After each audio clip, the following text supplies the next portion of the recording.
સુરેન્દ્રનગરમાં કાયદો અને વ્યવસ્થાના જાણે લીરે લીરા ઉડી રહ્યા છે। ધ્રાંગધ્રા શહેરમાં નજીવી બાબતમાં મિત્રએ જ મિત્રને મોતને ઘાટ ઉતારી દીધો છે। જો કે આખા કેસમાં 3 આરોપીઓની પોલીસે ધરપકડ કરી લીધી છે।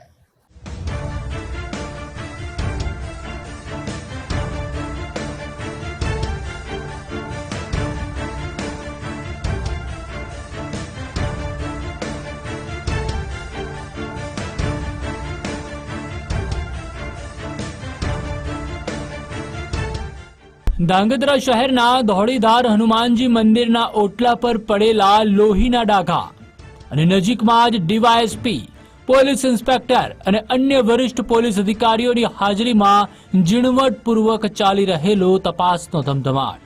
સામાન્ય બોલાચાલીમાં જ ધ્રાંગધ્રાના એક નિર્દોષ યુવક શાહરૂખ મોવરેએ જીવ ગુમાવ્યો।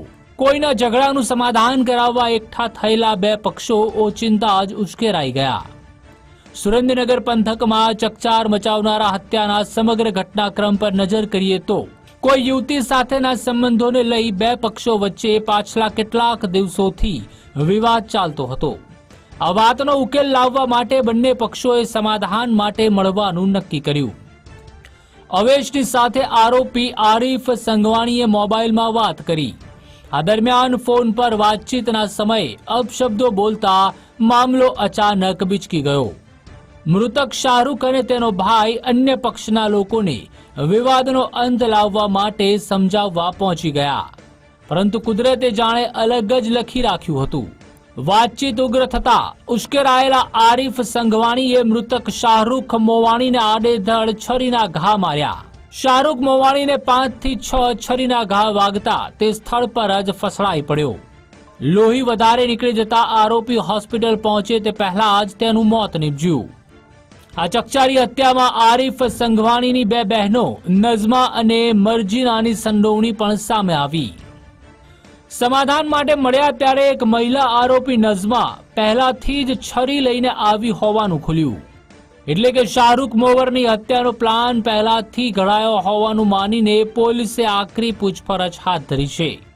સુરેન્દ્રનગર જિલ્લાના ધ્રાંગધ્રા સિટી પોલીસ સ્ટેશન વિસ્તારની અંદર આવેલા ધોળીધાર હનુમાનજીના મંદિર પાસે એક ખૂનનો બનાવ બનેલો હતો। આ જે બનાવ છે તારીખ 13 ઓક્ટોબર 2025 ના રોજ બપોરે 3 વાગ્યાની અરસામાં બનેલો હતો।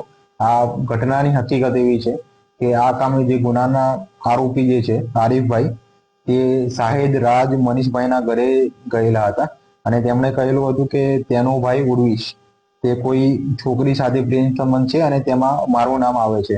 તો આ કારણોસર જે શાહિદ રાજ છે તેમણે ફરિયાદી અવેશભાઈ સલીમભાઈ મોવર તેમણે ફોન કરીને આરોપી આરીફભાઈ સાથે વાત કરાવેલી હતી અને આ વાત કરાવતા ફરિયાદીને જે આરોપી જે છે તેમણે ફોનમાં અપશબ્દો કહેલા હતા। મૃતક શાહરૂખ મોવર અને હત્યારો આરીફ સંઘવાણી બંને પહેલાથી જ એકબીજાને ઓળખતા હતા। આ હત્યા મામલે મૃતકના સગાએ ધ્રાંગધ્રા સિટી પોલીસ મથકે ફરિયાદ નોંધાવી તો પોલીસે ગણતરીના જ કલાકોમાં હત્યારા અને છરી આપીને મદદગારી કરનારી તેની બે બહેનોને પણ ઝડપીને આગળની પૂછપરછ હાથ ધરી છે।